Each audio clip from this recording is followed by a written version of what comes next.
A blessed day to our dear panelists, guests, and fellow researchers. Today, our research has finally come to its conclusion. But before we start our presentation, I would like to share this news last March 8, 2021, published by Asia Business Law Journal. It was stated in this article that a total of 1.02 billion pesos worth of counterfeit items were seized by Bureau of Customs last 2020. These items were collected consist of bags, food items, face masks, face shield, medicine, soaps, and toys. Based on this, we can see the massive volume of counterfeit products still circulating in the country. With that, I am proud to introduce our research titled Assessment of Consumers' Attitude and Purchase Intentions Towards Counterfeit Products. Without further ado, I would like to introduce the Group D, the proponents of the study. Here we have Javier Maria Feliciano Luis R., Josena Yumi P., Limin Kyla May M., Zapada Jaime Bianca D., and yours truly, Pusong Jean Nicole S. First is the rationale of the study. People may purchase intention to buy specific brand choice that will satisfy their needs, according to Stravinsky et al. 2013. Commodities that promise greater utility to consumers attracts them to buy it, according to Ali and Ramia 2016. However, some people prefer to buy fake products, especially clothes, according to Aziz et al. 2018. Counterfeit products are highly dangerous to economy and health, according to Cispras et al. 2014. Continuously, a lot of fake products exist in the market, according to Aziz et al. 2018. Counterfeit products are an authorized product that uses other registered goods trademark, according to Chondri and Zimmerman 2009. Attitude towards counterfeit products plays an important positive influence in their purchasing intention on the said product, according to Pao and Thea 2009. The more positive attitude of consumers towards counterfeit products will further strengthen their purchasing intention towards the said product, according to Hidayat et al. 2013. Our research objective. The general objective is to assess the relationship between consumers' demographic profile with their attitude and purchase intention towards counterfeit product. And specific objective is to describe the demographic profile of the respondents in terms of sex, age, income, educational attainment, and counterfeit product purchase, and to describe the how consumer view counterfeit products based on indicator assessing their attitude as well as how strong their intention to purchase counterfeit products using another set of indicators. Next is our conceptual framework. Figure shows the paradigm of the study. It can be observed that the researcher used the IPO model, also known as the Input Process Output model. For the input, it includes the demographic profile of the respondents and questionnaires to be used on the study. For the process, collection of the gathered data, analysis and interpretation of data are included. The output presents the result of the assessment of consumers' attitude and purchase intention towards counterfeit products. Now, here is our statement of the problem. 1. How may the demographic profile of the respondents be assessed in terms of the following: age, sex, income, and educational attainment? 2. How may the respondents assess the following: attitude towards counterfeit products and purchase intention towards counterfeit products? 3. Are there significant differences between the respondents' attitude towards counterfeit products when grouped according to their demographic profile? 4. Are there significant differences between the purchase intentions of respondents towards counterfeit products when grouped according to their demographic profile? 5. Do respondents' attitude towards counterfeit products significantly relates with their purchasing intention on the said product? Research methods. The researchers used the descriptive correlational design to assess the attitude and purchase intention of the respondents towards counterfeit products. The respondents of the study are 150 employees of Dabsu. Stratified random sampling was used as the basis of selection of the respondents, in which all of them were employees of Dabsu. Frequency and percent distribution and weighted mean were used in the analysis of data. Lastly, the survey questionnaires that was used in the study were adapted from other foreign authors. The research instrument included 12 questions. 8 questions were used to assess the attitude consumers have towards counterfeit products, while 4 questions were used to determine the purchase intention of consumers towards counterfeit products. In addition, the instrument used was validated and tested, achieving a Cronbach alpha coefficient of 0.914 and a CVI of 1. Results and discussion.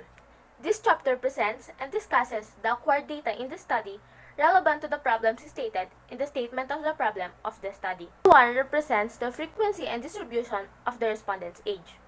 It indicates that the majority, or 43.33%, of the respondents ages from 20 to 25 years old. while the least percentage, or 6.67% of 150 respondents, are those employees that are in the age of 36 to 40 years old. This implies that the respondents of the study are mostly fresh graduate employees aging between 20 to 25 years old. In support of the gathered data, the findings in the study of Hidayat and Diwasari in 2013 revealed that younger age bracket a consumer belongs to, the more positive attitude they exhibit towards counterfeit products. 2 presents the frequency and percent distribution of the respondent sex. It indicates that out of 150 employees, 74.67% or 112 employees are female, while 25.33% or 38 employees are male. This implies that the majority of the respondents of the study are female employees. In line with this, the study of Hidayat and Diwasari in 2013 also found out in their study that most of the consumers of counterfeit products are females. 3 illustrates the frequency and percent distribution of respondents' monthly income. It revealed that less than half, or 46.67% of the respondents, have a monthly income of between 21,915 pesos to 43,828 pesos per month. Minority of the respondents, or 6.67% of the employees, have a monthly income of less than 10,957 pesos. The same percentage of respondents, or 6.67%, have an income between 43,829 pesos to 76,699 pesos per month. Completing the population, 40% said that their monthly income is within or between the range of 10,957 pesos to 21,914 pesos. This implies that majority of the respondents have a monthly income that is between 21,915 to 43,828. To support the collected data, according to the study of Preporas et al. 2015 about the consumer perceived attitude towards counterfeit luxury brands, that the most of the respondents who buy counterfeit have an income belonging to the middle class. 4% the frequency and percentage distribution of respondents' educational attainment indicates that the 105 college graduate students contribute to the majority of 70% of the respondents. On the other hand, 45 or 30% of the respondents are postgraduate. It also showed that no respondents are elementary graduate and technical or vocational. This means that most of the respondents. In support of the gathered data, the finding in the study of Cheng et al. 2011 about investigating the relationship of consumers' behavioral attitude and purchase intention revealed the most of the respondents are also college graduate and postgraduate. 5% the respondents purchase. It shows that 66.7% of the respondents buy counterfeit products, while the remaining 33.3% don't. The most purchased counterfeit products are clothes, followed by bags, then shoes, and last are gadgets.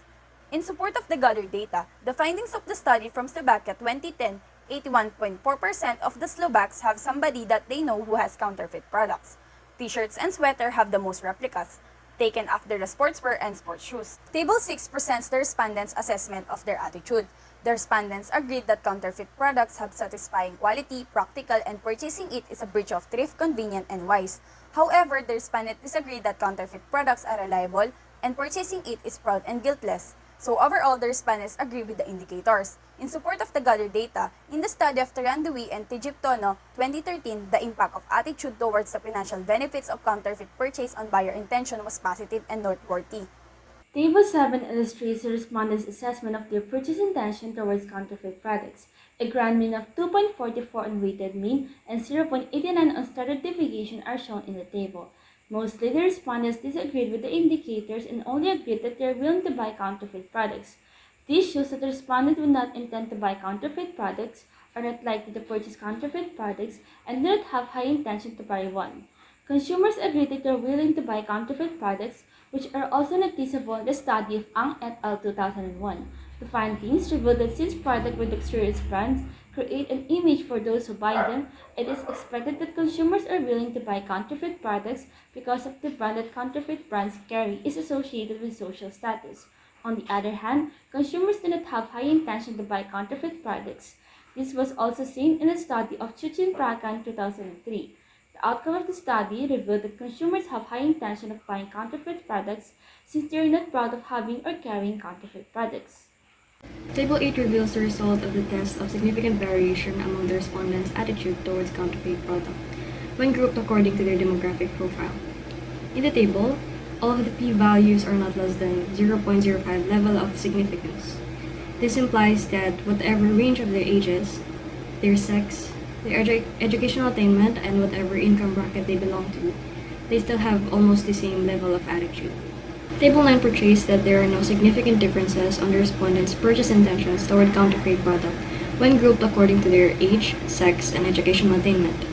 However, there is a significant difference on the respondents' purchase intentions when grouped according to their monthly income, which implies that the respondents' monthly income greatly influence their purchase intention. In the last table, Table 10 illustrates the result of tests of significant relationship between respondents' attitude and purchase intention towards counterfeit products. It shows that there is significant relationship between respondents' attitude and purchasing intention towards counterfeit products. The higher the level of attitude towards counterfeit product is, the higher the chance they will purchase the counterfeit product. According to the findings of UND 2009, the positive attitude of consumers in purchasing counterfeit products can be influenced by their positive attitude towards it. The more aggressive consumer attitude towards counterfeit products, the higher the status, they are more ready to buy it. Chapter 4. Summary of findings, conclusions, and recommendations. This chapter summarizes the review of findings, conclusions drawn, and proposed recommendations from the information recorded in the study's previous section. Summary of findings. After comprehensive analysis and interpretation of the collected data, here are the significant findings. First, the data conveys that the respondents are 20 to 25 years old and most of them are females. 46.67% of them have a monthly income of between 21,915 to 43,328 pesos per month. Majority of the respondents also buys counterfeit, having clothes as the most purchased counterfeit product. Next, the data show that the respondents have a positive attitude towards counterfeit products. On the other hand, the study also proved that the respondents have a negative intention of buying counterfeit. Third, based on the data, there are no significant differences on the respondents' attitude towards counterfeit products when grouped according to their demographic profiles. It also reveals that there is no connection between their profiles and their attitude. The data exhibits that there are no significant differences on the respondents' purchase intentions when grouped according to their demographic profile, except on their monthly income. There is a significant difference on their intentions towards counterfeits, considering their income. Lastly, it was found out that there is a significant relationship between the respondent's attitude and their purchase intentions. The higher the level of the attitude, the higher the chances that they will purchase counterfeit. Conclusion. Based on the findings, the demographic profile of the respondents has no bearing on their attitude towards counterfeit products. When it comes to their age, sex, and educational attainment, there are no significant differences on their purchase intentions. However, there are significant differences in the respondents' purchase intention when it comes to their monthly income. Lastly, there is a significant relationship between the respondents' attitude and their purchase intention. Recommendations. Business owners may take into consideration the result of the study to step up their business and take into account the qualities of the product that makes the consumers buy counterfeits, so they may use it as their advantage. Second, this study impacts consumers as it gives awareness about how counterfeits affects other consumers, business owners, local officials, and the country's economy. Third, the local authorities here in Pampanga may utilize this study to lessen and eventually stop the spread of counterfeits. Fourth, a larger sample is suggested not only in Pampanga but also in other parts of the Philippines. Fifth, the study's result may be used as a reference for future research. And sixth, to lessen the spread of counterfeits, future researchers should engage more research about the consumer's attitude and purchase intention towards counterfeit products. Before we end our presentation, we would like to instill this quote into the minds of our listeners. Herman Melville says it's better to fail in originality than to succeed in imitation. Thank you for listening. May God bless as always.